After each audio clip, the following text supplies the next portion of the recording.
तो नमस्कार दोस्तों, गुड मॉर्निंग जी। कैसे हैं आप सब? आई होप आप सब बहुत अच्छे होंगे। गाइज, आज का जो ब्लॉग है वो है बच्चों से रिलेटेड जो कॉलेज में एडमिशन लेते हैं। ठीक है, थोड़ा आज का जो ब्लॉग है ना वो इन्फॉर्मेशन वाला है। तो खुशी ने CUT का एग्ज़ाम दे दिया, जैसे कि आपको पता ही है, मैंने ब्लॉग भी डाला था, वो एग्ज़ाम दे के आ गई थी। तो CUT के एग्ज़ाम के लिए अप्लाई कैसे करते हैं, क्या करते हैं, क्योंकि हम भी नए नए थे तो हमें भी पता नहीं था। हमने सर्च किया और जो हमारी इन्फॉर्मेशन है, जैसे जो हमने सर्च किया CUT के एग्ज़ाम के लिए, वो मैं आपको बताना चाहती हूँ। क्योंकि जो नए बच्चे हैं जो अगले साल मतलब वो करें, अप्लाई करेंगे, तो उनके लिए थोड़ा इजी रहेगा, है ना। तो चलिए बताते हैं, क्योंकि काफ़ी बच्चे मेरी वीडियोस देखते हैं जो अब आगे 12th के बाद जो अपना आगे कॉलेज में एडमिशन लेंगे उसके लिए। ठीक है, तो चलिए खुशी से बात करते हैं कि खुशी ने मुझे जो बताया था उसके अकॉर्डिंग हमने किया था। तो शुरू करते हैं भाई। हेलो जी, कैसे हैं आप? बढ़िया। और भाई पास हो गई है हमारी खुशी, वंस अगेन कॉन्ग्रेचुलेशंस। तो बता भाई, ऐसा है देख, CUT के एग्ज़ाम तो तूने दे दिए है ना, तो तूने क्या क्या सर्च किया, कैसे किया? क्योंकि तूने सब अपने आप ही किया है, बाहर किसी की हेल्प नहीं ली थी। तो उसमें आप अपना एक्सपीरियंस बताइए कि स्टार्टिंग से कैसे स्टार्ट करें, जो 12th के बाद जैसे एग्ज़ाम दे देते हैं बच्चे, उसके बाद जो CUT करना चाहते हैं, क्योंकि CUT तो अब तो हो ही गया है हर कॉलेज में एडमिशन लेने से पहले। तो वो कैसे फॉर्म भरा जाता है, किस साइड पे जाते हैं, आप एक बार बता दीजिए ज़रा बच्चों को। तो CUT होता है यूनिवर्सिटीज के एग्जाम के लिए। तो उसमें बहुत सारी जो यूनिवर्सिटीज है वो CUT के रिजल्ट के बेसिस पे तुम्हें एडमिशन देती है। तो उसमें पहले हमें क्या करना होता है, पहले हमें CUT के लिए रजिस्टर करना पड़ता है। वो रजिस्ट्रेशन जनवरी के स्टार्टिंग में शुरू हो जाते हैं। उसकी वेबसाइट NTA में जाना होता है और उसमें आता है CUT UG होता है 12th के बाद अंडर ग्रेजुएशन। UG अलग होता है, PG अलग होता है, दो अलग चीजें। PG का मतलब क्या होता है? Post graduation. अच्छा। वो UG के बाद होती है। तो पहले हमें UG पे जाना होता है क्योंकि हम 12th कंप्लीट कर रहे हैं। अच्छा, तो जिन्होंने 12th के पेपर दे दिए हैं, हाँ, उसके बाद वो कॉलेज में एडमिशन लेना चाहते हैं तो उनको CUT UG देना होगा। अच्छा जी। ये वहाँ दो ऑप्शन आते हैं, CUT UG करके आता है ब्रैकेट में। अच्छा। और दूसरा आता है CUT PG करके। तो हमें PG सेलेक्ट नहीं करना। हाँ, हमें UG पे जाना है। ठीक है। उस पर फिर वहाँ पे रजिस्ट्रेशन करना पड़ता है। रजिस्ट्रेशन तो मतलब थोड़ा लेंथी प्रोसेस है, पर घर पे आराम से हो सकता है। उसमें बस सही डॉक्यूमेंट डालना, आधार कार्ड और फोटो कॉपी, आपकी पासपोर्ट साइज फोटो और साइन, ये सब सही डालना होना है। और जितनी भी इंफॉर्मेशन है रिलेटेड पर्सनल इंफॉर्मेशन, वो सारी सही होनी चाहिए। तो रजिस्ट्रेशन करने से पहले आपको जितने भी आपके डॉक्यूमेंट्स लगेंगे उनको आप अच्छे से पहले KB में कन्वर्ट कर ले, क्योंकि जो वहाँ पे जो जितने भी डॉक्यूमेंट्स लगते हैं ना, उनका एक वो रहता है क्राइटेरिया रहता है कि इतनी मतलब जो इतनी MB की KB की होंगी ना, वही अपलोड हो पाएगी। अगर वो उससे ज्यादा की होगी तो वो अपलोड ही नहीं होती, वो बार एरर बताता है, फेल है, बताते हैं, बहुत ज्यादा टाइम लग जाता है फिर। तो अच्छा। उसको KB में कन्वर्ट करना है। हाँ। फिर पूरी रजिस्ट्रेशन हो जाएगी। उसके बाद तुम्हारा एप्लीकेशन नंबर मिल जाएगा, कंफर्मेशन मिल जाएगा, उनको नोट कर लेना। ठीक है, जो भी आपको एप्लीकेशन नंबर मिले, पासवर्ड मिला था या फिर हमने क्रिएट किया था, या फिर मैसेज में आया था? हाँ जी, सुन लो, जो पासवर्ड और वो रहता है ना एप्लीकेशन नंबर, उसको कहीं पे नोट डाउन कर लेना, जिससे कि आपको आगे दिक्कत ना पड़े जब आपका एडमिट कार्ड आए। क्योंकि काफी बच्चे इसकी फ्रेंड का ना भूल गई थी लिखना कहीं पे, तो बड़ी मुश्किल होती है, फॉरगेट करना पड़ता है, काफी दिक्कत होती है। तो उसको वो आपको ना करना पड़े, इसलिए आप क्या करना, उसको लिख के रख लेना। आप एक अपनी अच्छी सी डायरी बना लो, क्योंकि आपकी नया सफर चालू हो रहा है। तो उस डायरी में आपको जो आपका इम्पोर्टेंट है, पासवर्ड, एप्लीकेशन नंबर, जो रहता है वो आप नोट डाउन करके रख लेना। फिर उसके बाद आगे का रजिस्ट्रेशन हो जाएगा। तो रजिस्ट्रेशन के बाद कुछ नहीं करना होता है, आधार कार्ड से ही रजिस्ट्रेशन करना और अपना आधार कार्ड अपडेटेड होना चाहिए, क्योंकि फिर बाद में दिक्कत आएगी, फिर बाद में परेशान हो जाओगे। तो आधार कार्ड अपडेटेड मतलब जैसे कि आपका जो आधार कार्ड है उसमें आपके बचपन की फोटो है वो नहीं चलेगी। आपकी जो करंट जैसा अभी पेज दिखता है वैसा होना चाहिए। बचपन में 2 छोटी बना के फोटो लगाई थी वो नहीं चलेगी उसमें। और आधार कार्ड होना चाहिए, मतलब आधार कार्ड इम्पोर्टेंट है क्योंकि औरों से भी हो सकता है वो रजिस्ट्रेशन पर, लेकिन आधार कार्ड मतलब हर जगह चलता है, हर जगह चलता है, तो उससे इजी रहेगा। बाद में कोई नोटिस आए तो दिक्कत नहीं होगी। और एग्जाम देने के लिए तब जाते हैं तो आधार कार्ड भी लेके जाते हैं ना, क्योंकि आधार कार्ड आगे चल के बहुत काम आता है हर जगह। ठीक है, कहते हैं ना कि आधार कार्ड कुछ काम नहीं आता, ये वो खाली एड्रेस प्रूफ है, ऐसा कुछ नहीं है। वो आगे आपको कॉलेज के डॉक्यूमेंट्स में भी काम आता है, हर जगह सरकारी जगह पे काम आता है। तो आपको आधार कार्ड से कनेक्ट करना होगा। अगर आप आधार कार्ड से उसको रजिस्ट्रेशन नहीं करोगे तो जब आप जाओगे ना पेपर देने, उससे पहले आपको एक बड़ी स्लिप पकड़ा देंगे कि भाई वो भर के लेके आओ। तो उससे पहले आपको आधार कार्ड से लिंक करना होता है ना, रजिस्ट्रेशन करना होता है। फिर कितने दिन बाद एडमिट कार्ड आता है? रजिस्ट्रेशन करना होता है, उसके बाद मई में एग्जाम होते हैं। मई अप्रैल के एंड में आता है सिटी इंटीमेशन। सिटी इंटीमेशन होता है कि आपके कौन से शहर में आपका सिटी मतलब एग्जाम होगा। आपको उसी में भरने पड़ते हैं ना पहले की। ऑप्शन देने पड़ते हैं, पर इस साल बहुत दिक्कत हुई है, बहुत दूर दूर सेंटर पहुंच गए। उत्तराखंड, पंजाब उत्तराखंड, हरियाणा, हिमाचल, हरियाणा से जयपुर, ऐसे बहुत दूर दूर सेंटर पहुंचे थे।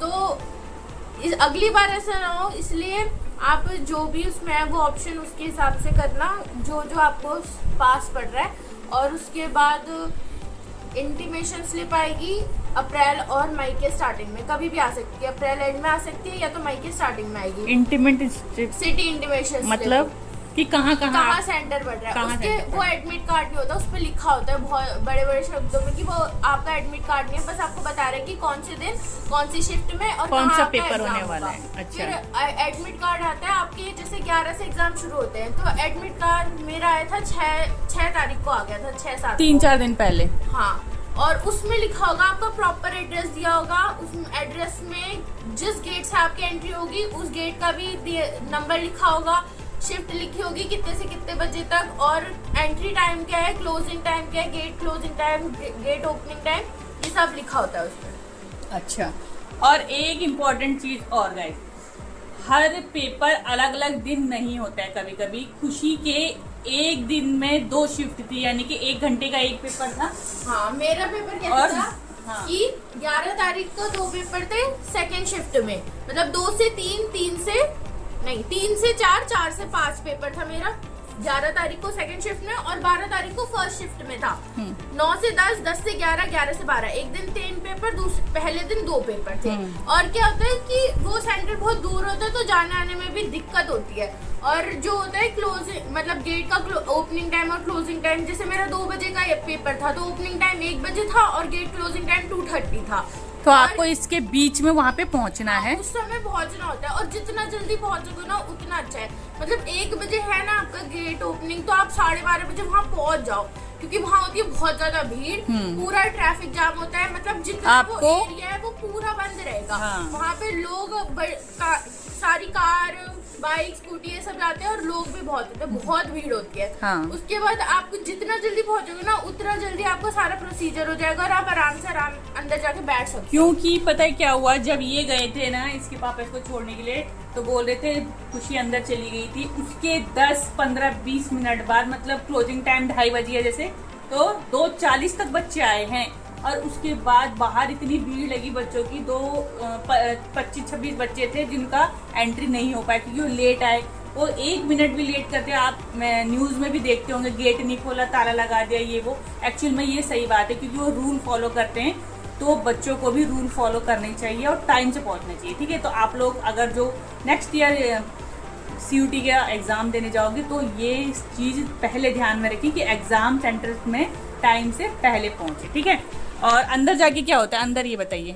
वो क्यों पता है, जो हमारा जैसे हमारा 3 बजे का एग्जाम होता है तो 2:30 वो गेट इसलिए बंद कर देता है ना, क्योंकि ये CUT कंप्यूटर बेस्ड हो गया। पहले 2 साल पहले तक ये OMR शीट होती थी, वो सब भरना होता था, अब ये कंप्यूटर बेस्ड है। कंप्यूटर बेस्ड का मतलब क्या होता है ये बताइए। कंप्यूटर पे एग्जाम होगा, ठीक है, जो भी करना होगा वो कंप्यूटर पे होगा। तो क्या होता है कि जो होता है ना सिस्टम, वो पूरा मतलब कनेक्टेड होता है। अच्छा, तो वो एक बार लॉगिन हो गया, मतलब जो वहाँ के हेड होते हैं वो सब लॉगिन करके होता है, तो एक बार हो गया तो उसके बाद वो टाइमर स्टार्ट हो गया, तो वो किसी और बच्चे के लिए वो नहीं रुक सकते, किसी के लिए नहीं रुकेगा टाइमर। और न बीच में कोई कंप्यूटर अलग से ओपन नहीं कर सकते। तो क्या होता है, अब टाइम पे पहुंच के एंट्री तो सिंपल होती है, अब सब जगह का अलग अलग होता है, किसी जगह स्ट्रिक्ट होता है, किसी जगह मतलब नॉर्मल रखते हैं और किसी जगह बहुत ज्यादा स्ट्रिक्ट करते हैं। तो जहाँ मेरा सेंटर पड़ा था वो अच्छा जगह था, वहाँ का क्या था, काफी वो भी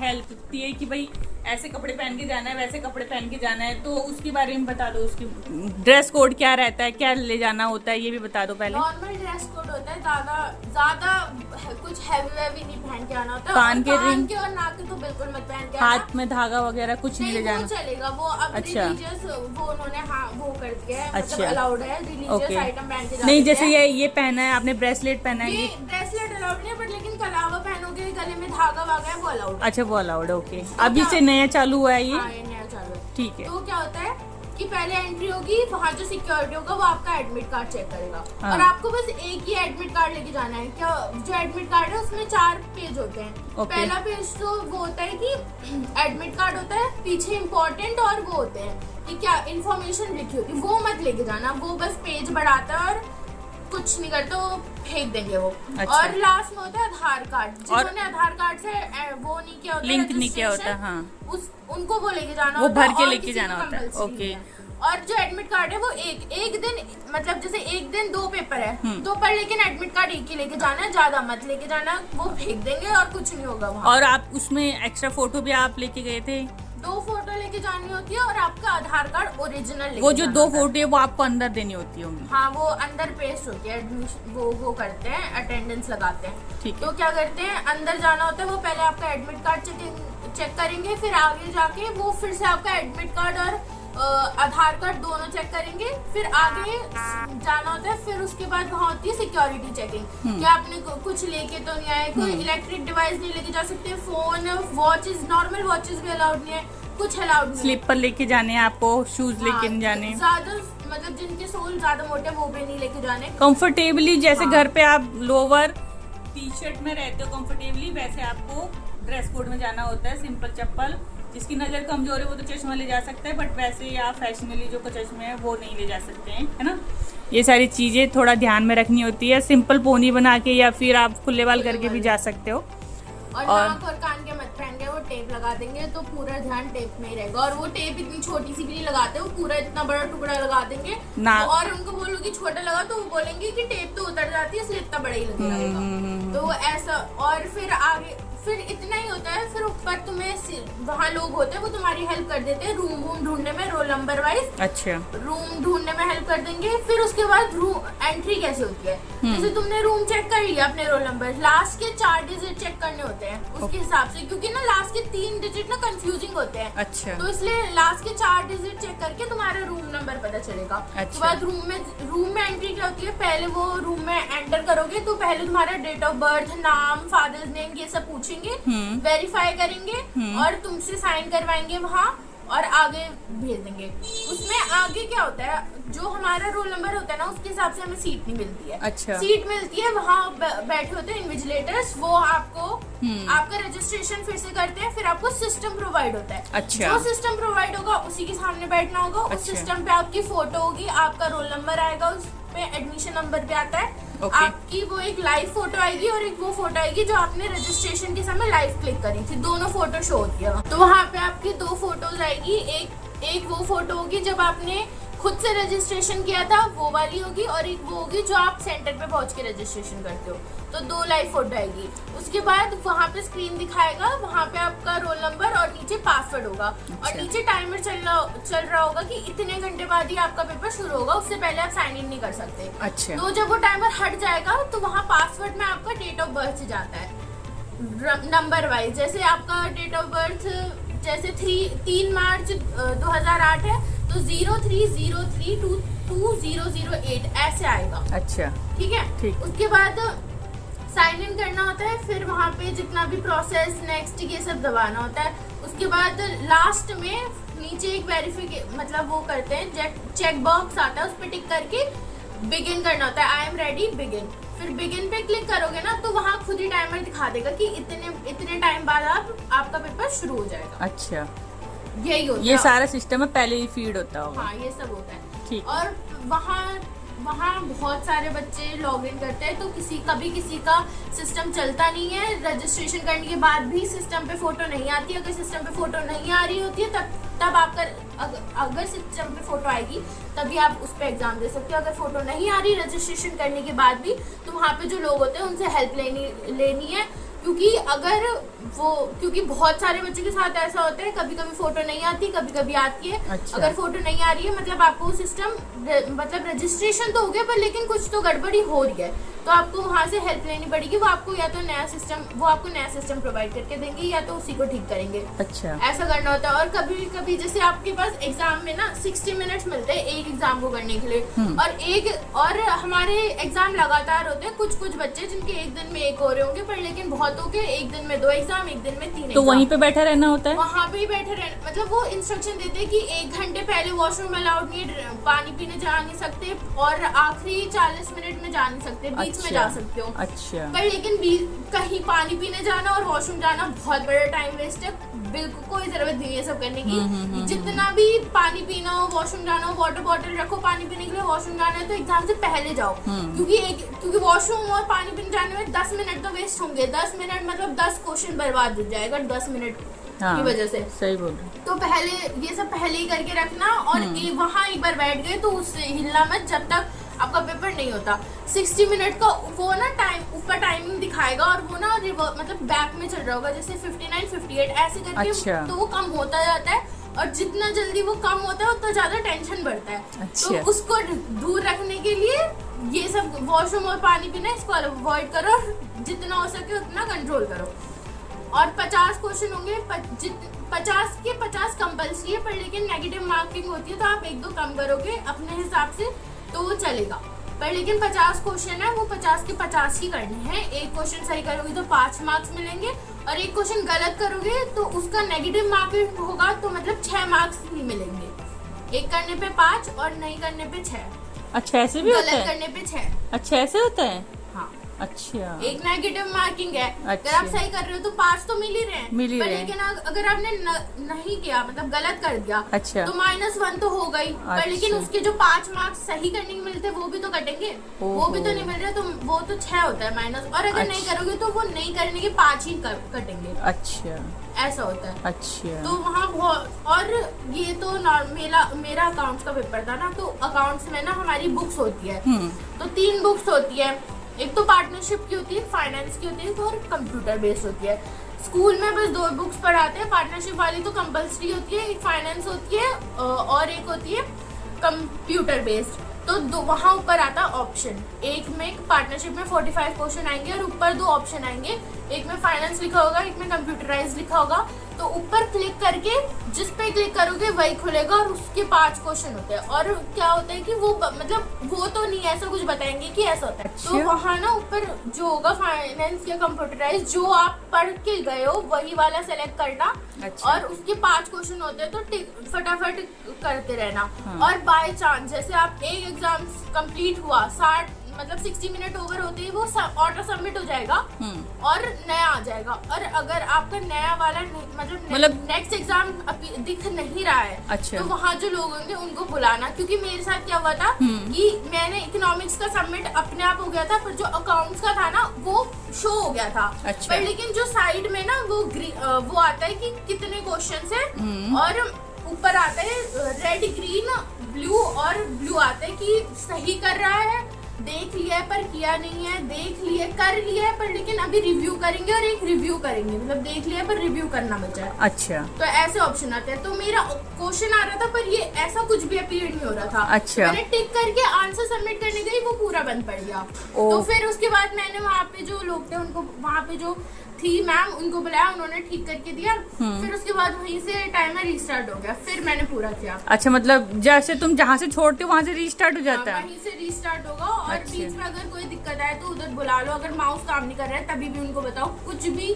दिक्कत आ रही है उनको बता दो। क्योंकि अगर टाइमर चलता रहता है, अगर कुछ गड़बड़ मतलब टाइमर बीच में कुछ हुआ, ऊपर नीचे हो गया, तो तुम्हारा टाइम जाएगा, बस तुम्हारा टाइम वेस्ट होगा। वो कोई ना तुम्हें एक्स्ट्रा टाइम मिलेगा, ना कुछ रिपीट होगा। वो पूरा एक साथ, जैसे 3 घंटे का है, 3 घंटे ओवर होते ही वो ऑटो सबमिट हो जाएगा, सारे कंप्यूटर्स बंद हो जाएंगे। लास्ट में बस उनको वो देना होगा, रिव्यू का आता है टिक बॉक्स, उसके बाद कंप्यूटर बंद। अच्छा, और तुम्हें कोई एक्स्ट्रा टाइम नहीं मिलने वाला है। तो ये सबका इस बातों का ध्यान रखना। मतलब इसमें ज्यादा इम्पोर्टेंट टाइमिंग का है ना, टाइमिंग इसमें ज्यादा इम्पोर्टेंट है कि भाई टाइम से ही बच्चा अपने क्वेश्चन आंसर्स करे, है ना, जो है टिक मार्क का।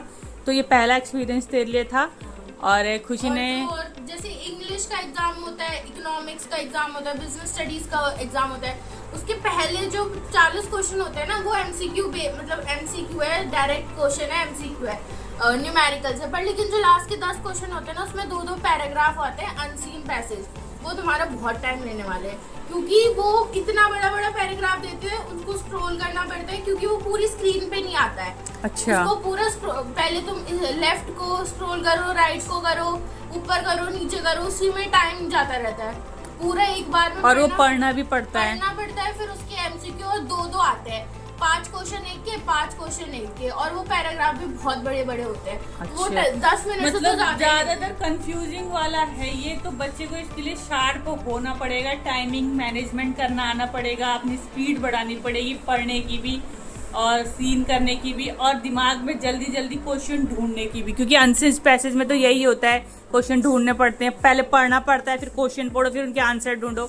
तो भाई इस तरह से सीयूटी का एग्जाम देने गई खुशी, क्या क्या प्रोसेस था आपको बताया और एग्जाम देके आई। तो भाई आप भी जब एग्जाम देने जाओ या फिर सीयूटी का रजिस्ट्रेशन करो, तो सारी बातों का ख्याल जरूर रखना। और खुशी का जब रिजल्ट आ जाएगा तो हम आपको बताएंगे कि इसने तैयारी कैसे कैसे करी सीयूटी की। अभी फिलहाल आपको ये जानकारी हमने दी कि रजिस्ट्रेशन कैसे किया और वहां जाके क्या क्या होता है। ठीक है गाइस, तो आज का जो व्लॉग था ये स्पेशली बच्चों के लिए है। आपको अगर और इन्फॉर्मेशन चाहिए तो कमेंट में लिख देना, मेरी खुशी आपको रिप्लाई दे देगी। और इस वीडियो का अगर जानकारी आपको अच्छी लगी कि हाँ भैया सही जानकारी दी है, तो लाइक शेयर कमेंट जरूर कीजिएगा। अपने फ्रेंड्स को भी आगे बढ़ा के दे देना कि भाई ले ये वीडियो देख ले, आपको इन्फॉर्मेशन मिल जाएगी, है ना। तो गाइस चलिए मिलते हैं आपको नेक्स्ट व्लॉग में। Thank you so much for watching, bye bye.